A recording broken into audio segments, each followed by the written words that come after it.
안녕하십니까. 오늘도 좋은 날 주신 하나님께 감사드립니다. 오늘은 혼적인 성도들의 일 세 번째 시간입니다.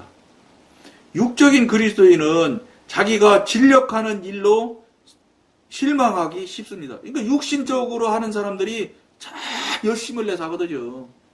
그러니까 자기 열심을 내는 사람들 치고 실망하는 일이 생겨나지 않을 일이 거의 없어요. 실망하는 일이 꼭 생겨나. 사실은 이 실망하는 일은 제가 볼 때는 정신 차리게 하는 일이고, 정신 차리게 하는 일은 어떤 면에서는 사단이 주는 일이 아닐 수도 있어요. 하나님이 주시는 일일 수도 있어. 정신 차리라고. 근데 이거를 그렇게 받아들이냐? 안 받아들이지. 그러니까 육신의 사람이고 혼의 사람이지. 이들에게는 주님의 일을 위해 하나님을 신뢰하는 고요한 확신이 결여되어 있습니다. 고요한 확신. 여러분, 이런 용어들이 영의 용어들이에요.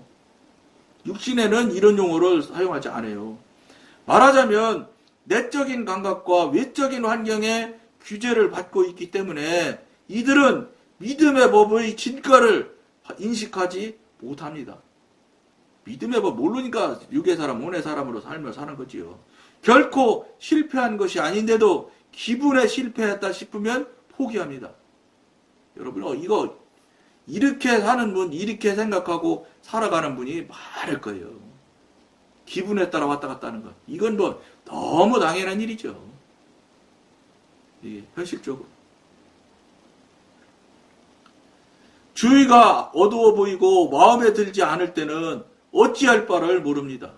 이들은 아직 하나님의 안식에 들어가지 못한 것입니다. 안식은 뭐 평안에도 못 들어가 있는데 어떻게 안식까지 가겠어요?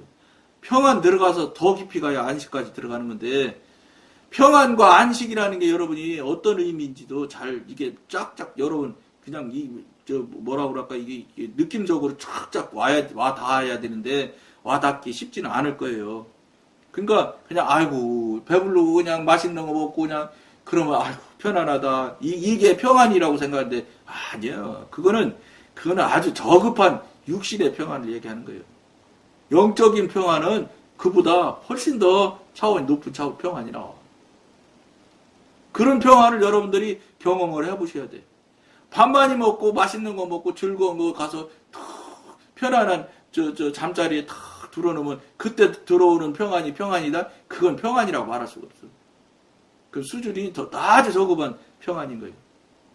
평안이 아니라 편안하다, 이렇게 표현하면 그건 맞을 것 같으래, 제가 볼 때. 혼을 신뢰하는 성도들은 원시적인 안목이 부족하기 때문에 쉽게 설명을 하게 됩니다. 이들은 바로 눈앞에 있는 것밖에 볼 줄 모릅니다. 이게 육신적이고 혼적인 사람들의 특징이에요. 눈앞에 있는 것밖에 못 봐. 순간적인 승리는 기쁨을 가져다 주지만 잠깐의 패배가 슬픔을 가져옵니다. 순간의 승리가 기쁨도 주지만 잠깐의 패배가 슬픔을 가져다 주는 거예요. 그러니까 이기면 막 한없이 좋고, 기분 좋으면 막 한없이 좋고, 그 다음에 조금만 뭔가 걸리면 그냥 푹 떨어지는 거예요. 그러니까 뭐라고 그래요? 이게 진폭이 아주 많다는 거예요, 여러분들이. 꼭 아셔야 되는 거예요, 이게. 내가 진폭이 너무 많다 그러면 무조건 볼 거 없어. 내가 육신의 사람이구나 이렇게 생각하시면 무조건 맞는 거예요. 이건 뭐 하나님한테 물어볼 것도 없이 맞는데, 그냥 그럼 나 육신의 사람이네 이렇게 하고 끝날까 싶어서 여러분들이 하나님한테 물어보시고 하나님으로부터 말씀을 들으시면 그때부터 묻고 듣기 시작하면 어떤 모양이든 어떤 형태로든지 간에 관계를 시작점을 시작할 수 있거든. 그걸 여러분들한테 자꾸 안내하고 그렇게 하시라고 지금 이 방송에서 계속 물어보라고 하는 거예요. 계속 왜 안 물어보냐고 하고 하는 거예요. 여러분들 그냥 귀에 딱지 안 치실 만큼 물어보시라는 거예요. 물어본다는 것 자체가 상대방을 이 계심을 인정하는 거 아니에요. 여러분들이 하나님이 말로만 달라고 할 때만, 채워달라고 할 때만, 되게 해달라고 할 때만 여러분은 하나님 부르지, 그 외에는 하나님 부르는 적이 없잖아. 어려울 때, 힘들 때, 도저히 자기가 감당 못할 때, 그럴 때 부르겠지. 그때나 부르지. 그렇지 않을 때는 평상시에 부르질 않잖아. 그러니까 그분이 계신 거예요? 평상시에 하나님을 부를 정도가 돼야지 관계가 되는 거 아니에요. 그러니까 간단히 얘기하면은 나한테 유익하게 해달라고 할 때나 하나님 부르지 그전에는 부르지 않는다. 이게 맞는 거지 뭐. 그러면 여러분들이 하나님이 여러분이라고 생각해 보세요. 근데 여러분이 지금 기도하듯이 여러분들이 여러분 하고 있는 걸 듣고 보고 있다고 생각해 보세요. 그렇게 하고 있는데 여러분들 도와주고 싶은 마음 생겨요? 안 생기지. 자기가 자기를 보니까 생긴다고 할 수 있는지 모르지만 다른 사람이 그런다고 생각해 보면 될까요? 안 되지. 근데 사실은 그렇게 생각하는 것도 어려워. 그렇게 생각해 보는 것도 쉬운 일이 아니에요. 이들은 일의 시종을 믿음의 눈으로 보는 법을 발견하지 못한 것입니다.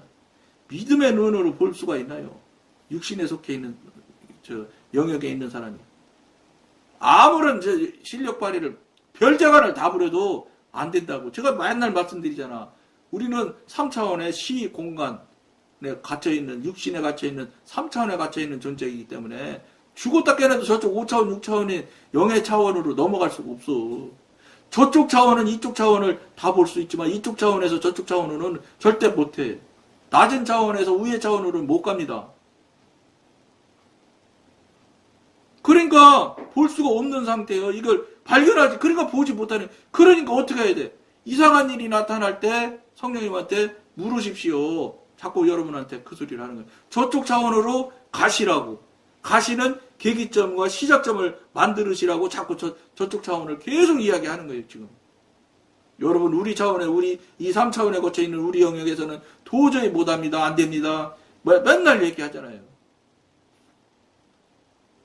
근데 이걸 마음으로 인정하기가 쉬우냐? 어려워요. 왜냐? 인정을 하게 하간디 사단이. 그 말도 안 되는 소리야. 이렇게 생각이 들게 다 그런 생각 들게 사단이 계속해서 여러분들을 그쪽으로 끌고 갈 거예요. 환경 영편 사정은. 이들은 마음의 위로를 받기 위하여 즉각적인 성공을 갈망합니다. 그러니까 무슨 일을 하고 막 그러면 교인들 앞에서 목사님이 나오라고 그래서 막 박수치기 하고 잘했다고 하고 칭찬하고 하고 막 이런 게 있어야 이분들은 일을 열심히 해. 그러니까 내가 장로님들하고 남성교회 노예 남성교회 임원하고 이게 할 때 보면은 자기 이름 내고 자기 얼굴 드러낼 수 있는 데는 아주 찬조를 척척해요. 이름 내려고. 근데 드러나지 않는 일들 있잖아요. 거기는 찬조 안 합니다. 이게 대표적인 아주 간단한 육신의 모양들이야. 그래서 그거 다 하면은 아무도 알아주지 않는 일이거든. 물론 가끔가다 한 번씩 아무도 모르는데 하는 사람도 있어요. 전혀 없냐? 그래도 믿지 않는 분보다는 낫겠지. 믿는다고 자칭 믿는다고 하시면 장로님이고 안수집사님들 되는 분들이 노예에서 일하는데 그런 건 있겠지. 그러나 거의 다 소리 없이 하는 데는 잘 안 합니다. 이게 정말로 여러분 간단하게 드러나는 육신의 모양이야. 이건 벗어날 수 없는 사실이라. 혼적인 사람들은 반드시 자기가 남보다 나은 것이 아닌데도 남의 흠을 찾아내는데 전문가입니다. 이게 참 교회들이 안타까운 일이죠. 여러분, 이게 교회를 하나님과 교통교제가 안 되더라도 하나님을 믿는다고 가서 계속 교회 생활을 하잖아요. 그러면 이건 원하든 원치 않든 하나님께서 은혜 주셔서 강권적인 은혜지요. 지혜를 주세요. 지혜롭게 해줘요. 그러니까 교회 다니는 사람들이 말을 잘하는 거예요.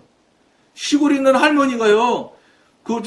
대표 기도 시키면 변호사 하시는 분들도 대표 기도 시키면 덜덜 떤다는 거예요. 대표 기도는. 그런데 시골 계신 할머니가 초등학교도 안 나오신 할머니도 기도하면 2시간씩 해. 왜 이렇게 되겠어요? 여러분 지식적으로 계산하면은 변호사를 어떻게 시골 할머니가 따라갑니까? 초등학교도 안 나오셨는데. 이건 지식의 문제가 아니에요. 하나님이 주시는 은혜의 문제지. 지혜의 문제지. 그렇기 때문에 시골에 계신 할머니가 국가와 민족을 위해서 기도하고 대통령을 위해서 기도하고 그런다니까 변호사 출신이신 성도님은 국가와 민족을 위해서 기도 못하는데 안 하는 게 아니야. 못해. 육신의 사람이 되어지면은 그런 영역에 가기가 어렵거든. 그러니까 이건 지식으로 해결되고 지식의 관점에서 영의 일들을 생각하고 바라보려고 한다는 거. 이게 불가능한 거예요. 재지 못할 자 가지고 재겠다고 덤벼드는 거예요. 한 30m는 30cm 가지고 슈하고 땀 흘려가면서 재면 잴 수 있지요. 근데 예를 들어서 30cm 자 가지고 300kg 잴 수 있어요? 못 재지. 300kg. 300kg를 30cm 자 갖고 어떻게 돼? 근데 사람들이 생각하기에 내 자가 30cm라고 생각하느냐? 생각하지 않지. 무슨 소리야? 300kg 재면 되지. 그까짓 거 내가 자가 500kg짜리 있는데 이렇게 생각하지요. 그게 문제예요. 육신의 사람의 문제가. 내가 굉장한 사람이라고 착각하며 산다는 거. 근데 이걸 누가 돕냐? 사단이 돕는 거예요. 착각하게. 그걸 알면 그 사람들이 안 속는데 그걸 모르니까 자꾸 내가 대단한 존재인 것처럼, 특히 사회적으로 대단한 위치에 있고 교회의 교직이 대단한 높이에 있는 분들 같으면 더군다나 더 그게 심하지. 그러니까 속이기가 훨씬 더 좋지. 사단의 입장에서. 그러니까 그런 사람들은 훨씬 더 잘 속이는 거예요. 그러니까 그런 분들이 더 잘 넘어질 수가 있는 거예요. 여러분 생각해보세요. 일반 평신도 하나 넘겨뜨리는 것하고 대교회 담임 목사님 넘겨뜨리는 것하고 효과가 어느 것이 더 좋겠어요? 사단의 관점에서 볼 때 대교회 목사님 넘겨뜨려야지. 그렇기 때문에 대교회 목사님들이 한순간 잘못해서 넘어져서 그냥 한 방에 추락하는 경우가 가끔씩 나오잖아요.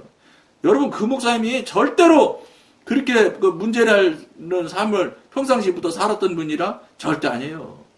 그렇게 살지 않으셨던 분일 거예요. 왜냐? 그렇지 않으니까 하나님께서 그만한 사역도 허락하고 하신 거지. 근데 한순간, 그 순간을 못 넘어간 거예요. 그 순간에 딱딱 속았지. 그러니까 영적으로 깨어있고 거룩과 경건을 유지하시는 목사님 같으면 그 순간 넘어지는 것을 넘어지지 않고, 첫째로. 근데 설령 넘어졌다 쳐도 바로 복귀가 돼요. 바로 회복이 될 수가 있다고. 영의 사람 같으면. 영의 사람이 안 넘어져요? 넘어져요. 오히려 영의 사람이 훨씬 더 넘어진다고 할 수도 있어요. 왜냐? 넘겨뜨려야 사단마귀가, 영의 사람들이 사단마귀의 적대 행위를 못하지. 전도하고 막 그 사람들은 입만 벌리기만 하면 예수 얘기인데 사단이 환장하지 진짜. 넘겨뜨려야 되는데 다 살리려고 난리를 치니 얼마나 힘들겠어요. 그러니까 목사님들이 더 훨씬 더 어려운 지경에 빠질 수 있는 환경이 훨씬 더 많은 거예요. 그러니까 어떻게 해야 돼? 여러분들 교회의 담임 목사님 위해서 기도 많이 해주셔야 돼. 왜냐? 그만큼 공격을 많이 받으시는 분이거든. 근데 안타깝게도 담임 목사님, 교인들은 기도하시는지 모르는데 담임 목사님 자신이 기도를 하시느냐? 그건 나도 모르겠어. 근데 나타나는 결과로 볼 때 기도하시지 않는다는 거예요. 기도하신다는 게 뭐예요? 하나님과 관계없는 기도하는 거죠. 내 되게 해달라는 거, 채워달라고 하는 거, 이거 하시겠지. 그러니까 삶이 그 모양이시지. 그게 뭐예요? 당연히 관계가 막혀 있으니까 막히신 분이 하시는 일들을, 막히신 분이 하는 일들을 하시고 있는 거예요. 근데 막힌 걸 본인이 알아야 되는데 이걸 모르면서 하시니 얼마나 안타까워요. 이런 환경에 있으면서 사단이 맨날 넘겨뜨려. 그러니까 사단이 얼마나 기쁘겠어요. 가만히 놔도 한 번만 넘겨뜨려 놓으면 그냥 넘어진 채로 그냥 계속 살아가니까 사단이 얼마나 좋겠어. 그리 전에도 공격을 세게 해야 될 판인데 공격 안 해도 되잖아. 이런 일들이 여러분 그냥 영적인 관점에서 이거 그냥 넘어갈 일이 아니에요. 그리고 제일 중요한 게 여러분 자신이에요. 자신. 여러분 자신이 삶을 어떻게 살아야 하나님의 삶, 천국 가는 삶을 살 수 있는지를 여러분 자신이 빨리 깨닫고 알아야 돼. 담임 목사님 위에서 중보 기도하는 것도 필요하지만 더 중요한 거는 여러분 자신이 더 먼저 앞이야. 내 앞가림부터 해야지. 내 앞가림도 못하면서 담임 목사님만 위해서 기도하면 되겠어요. 그건 앞뒤가 안 맞는 말이지. 앞뒤가 안 맞는 말이지. 여러분들이 정말로 깊이 생각하셔야 돼요. 비판하는 데 빠르고 용서하는 데는 느립니다. 이게 뭐 육신의 나타나는 일이에요. 왜 이게 비판을 잘하게 교인들이 되느냐면, 하나님께서 어쨌든 원치 않든 원하든 강권적으로 지혜를 주시기 때문에 자꾸 교회 다니면, 아까 말씀 나눴잖아요. 시골 할머니가 그렇게 지혜로워진다니까. 그러니까 지혜로워지니까 상대방의 그 단점, 약점을 기가 막히게 보게 돼 있어. 그러니까 영적으로 아주 단계가 낮을 때는 단점, 약점으로만 먼저 보이는 거예요. 그런데 그게 아니에요. 하나님이 단점과 약점을 보게 하고 알게 하시는 거는 뭐냐면 그 사람을 위해서 긍휼히 여기며 그 사람을 위해서 중보하라는 신호요. 그 사람 막 단점, 약점을 막 파고들어서 막 공격하고 막 이러라고 하나님께서 그 단점, 약점을 알게 하시는 게 절대 아닙니다. 그러니까 영적으로 어린 나이에 분별할 단점, 약점만 눈에 보이면 어떻게 기가 막히게 상대방의 단점과 약점을 공격하지요. 교회 다니는 사람들이 그런 사람들이 있어요. 근데 이런 사람이냐, 이렇게 사는 사람이 많으냐, 이렇게 사는 사람도 별로 없어.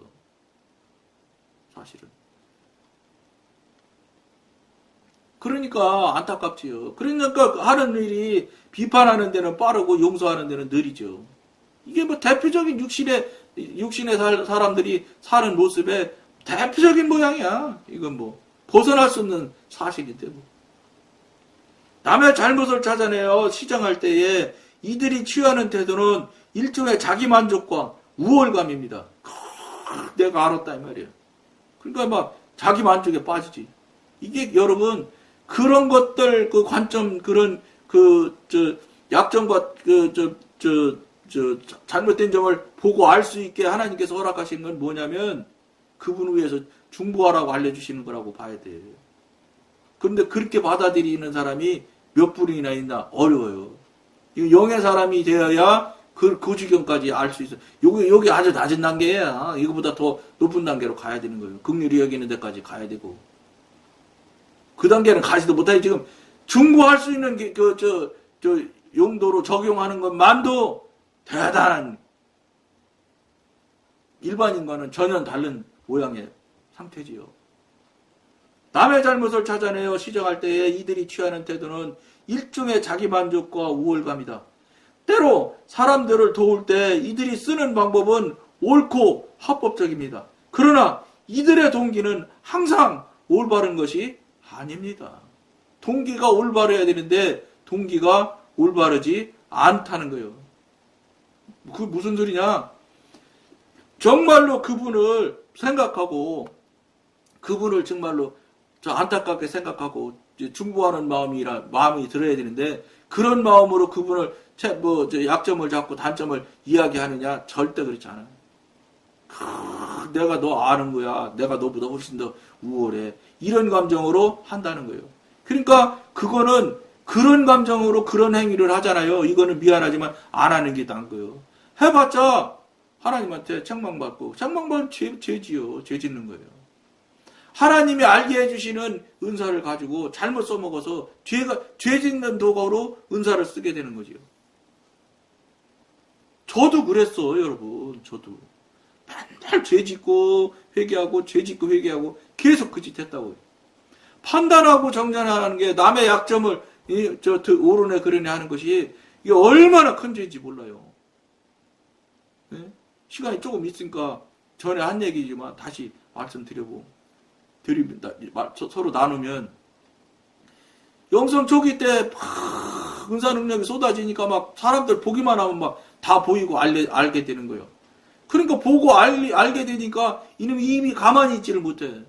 영적으로 어리다 보니까 어린애니까 초등학교 1학년밖에 안 되니까 그냥 막 아는 걸 가지고 막 자랑하고 싶어. 한마디로 말해서 정신을 못 차리는 거야 이게. 어려서 그냥. 그러니까 막 주변 사람들한테 막 다 얘기하는 거예요. 그러니까 주변 사람들은 은사 능력이 그렇게 안 되는 사람들은 자기 본질적인 이야기를 막 해주니까 좋아하지요. 그러니까 막 좋아하니까 들으려고 또 자꾸 찾아오기도 하고. 그러니까 내가 53명인지 57명인지 우리 동기가 그랬는데 나한테 상담 안 보던 사람이 하나도 없다니까. 그래서 막 떠들고 하는 거예요. 그러면서 좀 그렇게 상담하는 이야기만 하느냐? 그렇지가 않아. 그 사람 약점도 같이 다 보이는 거예요. 단점도 보이고. 그러니까 막 속으로, 그거는 이제 겉으로 말하지 않지요. 속으로 막 판단 정죄를 한 거예요. 그러니까 막 내가 판단 정죄하면 안 된다는 거 내가 자신이 알면서 계속 하는 거예요. 이 나쁜 죄를 계속 짓는 거예요. 그러니까 막 회개하고 또 하고 회개하고 또 하고 하루 종일 그것만 했어요. 판단 정죄하고 회개하고 판단 정죄하고 회개하고 이것만 해. 그러니까 내가 얼마나 근심스러워지는지.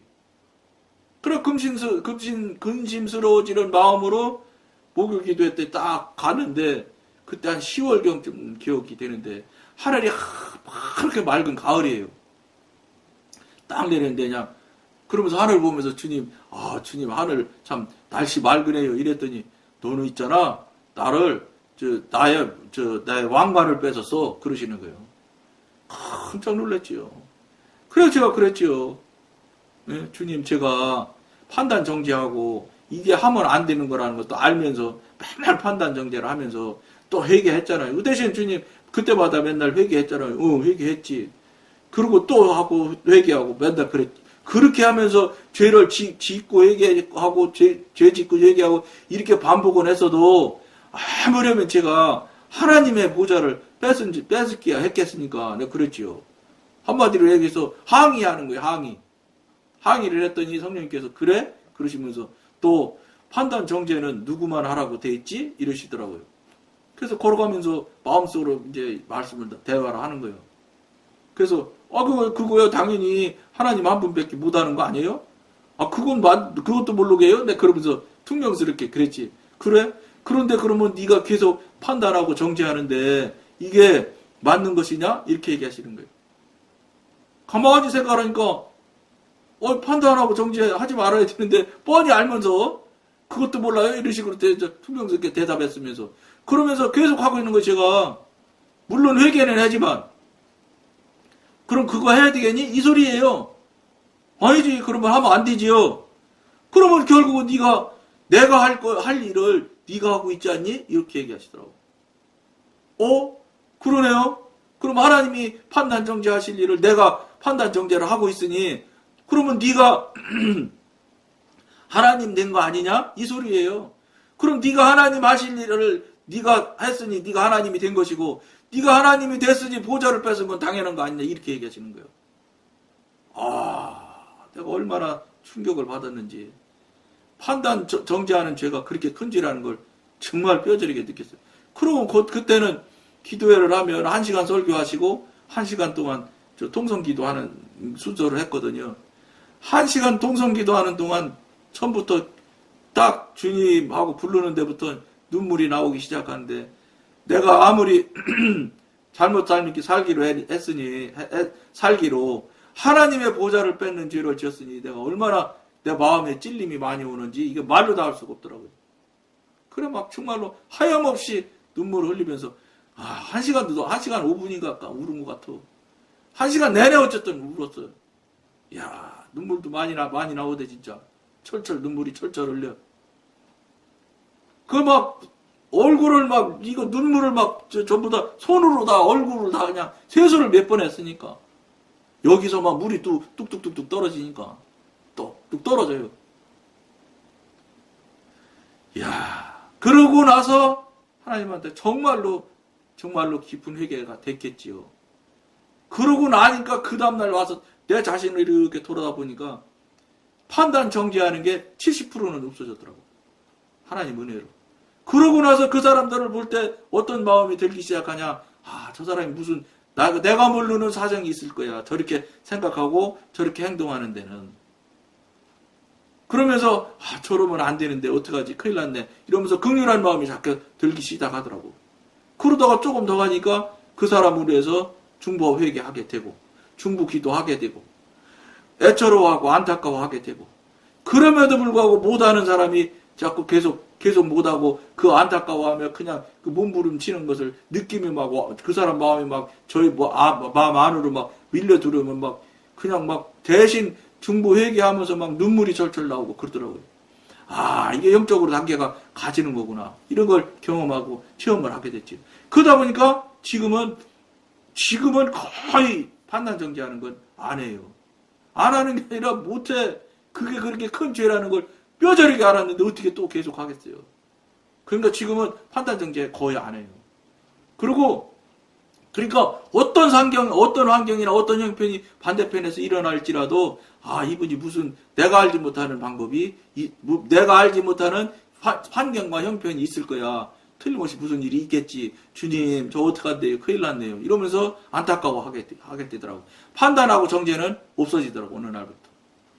이런 것들이 여러분 실제 신앙에서 나타나야 되는 거예요. 여러분 이거 제가 뭐나 되는 것처럼 생각하실 거 하나도 없어. 이건 아무라도 그렇게 돼야 되고 그렇게 되는 게 당연한 거예요. 근데 그렇게 안 되는 게 문제라는 거예요. 여러분 깊이 생각하실 것을 권해드리면서 오늘 여기까지만 하겠습니다. 감사합니다.